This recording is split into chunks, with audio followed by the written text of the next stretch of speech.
Hello, I'm Jeremy, and welcome to another episode of Jeremy U's RevUs, where mistreated movies get a second chance. Today, I'm talking about one of Kevin Smith's most overhated films, the hilarious and bizarre horror comedy known as Yoga Hosers.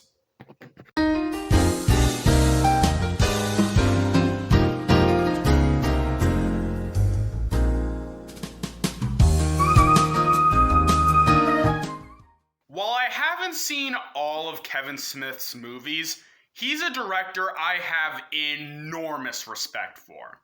The man makes the kind of films that he wants to make. Whether good or bad, you know you're in for an interesting experience when Kevin Smith is in the director's chair. Which brings us to one of his most discussed films, Tusk. I haven't seen Tusk, mainly because even as someone who genuinely enjoys Freddy Got Fingered, I don't want to see a movie where a man gets turned into a disgusting walrus-human hybrid. So why am I bringing up Tusk? Well, in 2016, a spin-off of Tusk was made titled Yoga Hosers. And a lot of people hate it. It has a 23% on Rotten Tomatoes. And whenever people bring up bad Kevin Smith movies, Yoga Hosers usually gets mentioned. Do I agree with these people? Well, I'm talking about it on this show, so of course I don't. This is Yoga Hosers. Now we're Glinda, and we take no shit, and we don't care for writing hits. Tell you kids what we like, and I'll steal your pockets like I stole your socks. Yo, man, what's the matter? Colleen Collette and Colleen Mackenzie are two teenage girls who work at a convenience store called A to Z, are part of a cover band called Glamthrax, along with a man named Ichabod, and study yoga with their guru, Yogi Bear. One day, two seniors, Hunter Calloway and Gordon Greenleaf, invite the Colleens to a senior party, but they can't go because Colleen sees dad and stepmom are going to Niagara Falls, so they have to work at A to Z. But the Colleens get the idea to have their own party at the A to Z. When Hunter and Gordon come to the A to Z, they reveal that they're actually Satanists and plan to kill the Colleens, but are stopped by, and I swear I'm not making this up, little sausage people who look like Nazis dubbed Bratzies. A fight between the Colettes and the Bratzies ensues, resulting in them being framed. So the Colettes, along with a French guy named Guy Lapointe, played by Johnny Depp, try to figure out what's going on. So, based on that plot description, you can probably tell why I love this movie. It's absolutely bonkers. Yoga Hosers doesn't take itself too seriously, and as a result, it's a blast to sit through.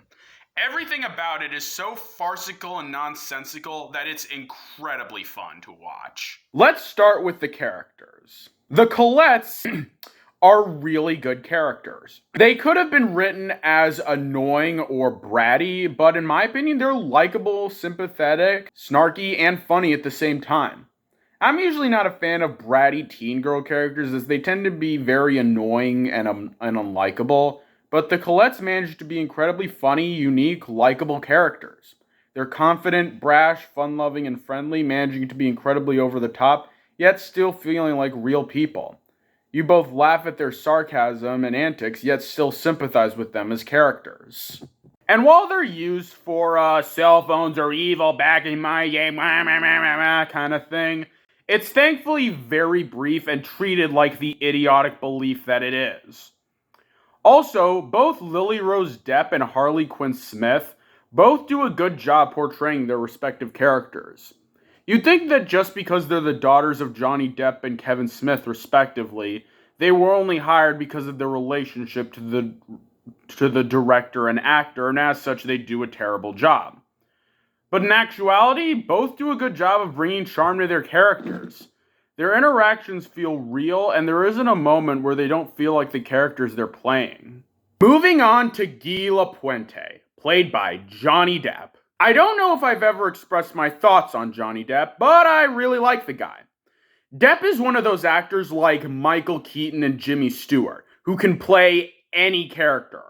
One minute he's playing a nutcase drugged out of his mind, the next he's playing a meek man with deadly hands, the next he's playing Willy Wonka, the next he's playing whatever the hell Mordecai was. And while Guy Lapointe is probably not Depp's most amazing performance, he's still really enjoyable as a character. Guy is a very dry character. He has a very slow, emotionless way of speaking, which makes him very funny and a good contrast to the emotional and young Colettes. Lapointe was also in the original Tusk film, and while I haven't really seen that film, I heard he was really bad in it. But here, Lapointe is really enjoyable and fits beautifully into the lunacy of yoga hosers. Also, good God, Depp's French accent. Regardless of whether it was intentional or not, Guy Lapointe's French accent is hilarious. It sounds like Lumiere if he smoked pot. It's incredibly funny and works amazingly with the character. Moving on to the Colette's Yogi, who is named, and again, I'm not making this up, Yogi Bear. Yes, that is the joke, and I'll address how the film handles that joke when I talk about the comedy. But for now, let's talk about Yogi Bear as a character. And in my opinion, he's a great character. He's a good mentor character to the girls, has really funny lines, and has an enjoyable personality. Finally, there's the antagonist, Andronicus Arcane, who I'll just be calling Andy for the rest of this review because his name is insanely hard to pronounce. Before I start talking about Andy, there will be spoilers in this part of the video, so don't watch this part if you haven't seen the movie. Anyways, Andy was a Berlinian scientist and the right-hand man of the Canadian Führer, Adrian Arcand. Arcand was arrested in 1940 and died in 1967, but Arcand was imprisoned in a Canadian stronghold in order to build a clone army to conquer Canada and the United States. Andy combined his own DNA with bratwurst and sauerkraut and froze himself to the point where the clones would be pure. But unfortunately, the Collines messed up the process by inadvertently causing a power outage, which not only released Arcane, but stunted the clone growth process, which created the Bratzis. Yes, this is the entire backstory of the antagonist for this film. I made none of that up. Speaking of which, Andy. Andy is a decent character. He's enjoyably over the top, has good lines, and Ralph Garman does a good job playing the role. He doesn't appear until like an hour into the film, so there isn't really that much time for him to shine. But for what he is, Andy is alright. Moving on to the comedy. I honestly really love the comedy in this film. I can understand if some people think the comedy in Yoga Hosers is stupid or unfunny, but for me, it works. The comedy of Yoga Hosers ranges from ridiculous and absurd to funny and clever. I cannot think of a single joke that fell flat. That being said, as good as the comedy is, there's one problem with it. Yoga Hosers keeps breaking one of the most important rules of comedy. Never explain the joke. Thankfully, this problem doesn't come up all the time. It only happens in two major ways. The first is the joke with Yogi Bear. For those who somehow don't know, the joke of Yogi Bear comes from the fact that it sounds like the famous cartoon character Yogi Bear. And when I first heard that was his name, I thought it was funny.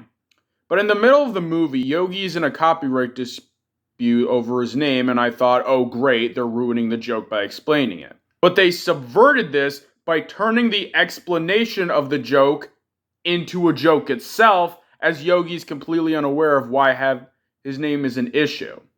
Not only does it add another funny joke, but it takes one of the biggest killers of comedy, explaining a joke, and uses it to prop up the comedy. And they even make a joke at the end where the Collines are called the Boo Boo Bayers. Nicely done. However, there is one moment where explaining the joke almost damages the scene. See, when Guy and the Colettes discover Andy and he explains his evil plan, he decides to imitate different celebrities in order to sound less scary. A decent idea for a joke, and the execution of said joke is pretty good, as Ralph Garman is really good at celebrity impressions. His Adam West is spot on. But the problem is that Guy keeps explaining who the celebrities Andy is imitating are, which is explaining the joke. Now, like I said, it's not enough to ruin the joke, but it is enough to the point where it gets to be a bit of a problem. And for those saying, well, some people might not know who those celebrities are, why would you put those in the movie then? Just let the joke stand on its own and don't ruin it through explanations. But aside from that, the comedy in Yoga Hosers is really good. Finally, the special effects. The special effects in this film are really good. While they're not the most amazing special effects ever, they look pretty convincing and do a good job of capturing the campy nature of the film. Nicely done. In conclusion, Yoga Hosers is a hilarious, bonkers, goofy film. It's basically a higher budget trauma film, having the same kind of goofy sense of humor, crazy characters, and bonkers plot as one of Lloyd Kaufman's films. While I don't understand the visceral hatred that Yoga Hosers has gotten, I do understand it not being someone's cup of tea. But as someone who enjoys campy, silly comedies about weird monsters, Yoga Hosers is right up my alley. And if you like those kinds of movies, you might like Yoga Hosers too. Check it out and form your own opinion. That's all for now. Tune in next time for more episodes of Jeremy U's RevUs coming soon. But until then, adios!